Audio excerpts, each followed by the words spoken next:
Good morning, brothers and sisters. This morning I just want to read a short verse and click in on the Strong's Concordance and show you the word. I'm going to read Romans 9:26.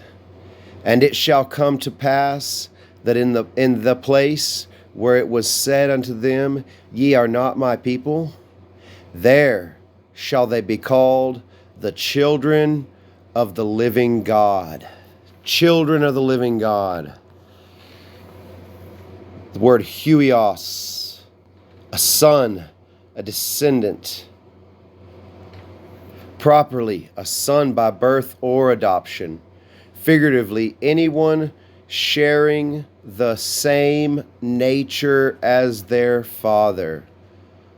For the believer, becoming a son of God begins with being reborn, adopted by the Heavenly Father through Christ in the work of the eternal Son.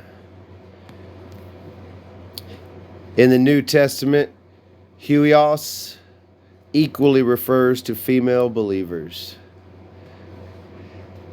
The word emphasizes likeness of the believer to the Heavenly Father, i.e., resembling His character more and more by living in faith. It also highlights the legal right to the Father's inheritance, i.e., as the believer lives in conformity with the Father's nature and purpose. Love you all, brothers and sisters. You have a blessed, wonderful day. Stay strong in the Lord. Jesus loves you.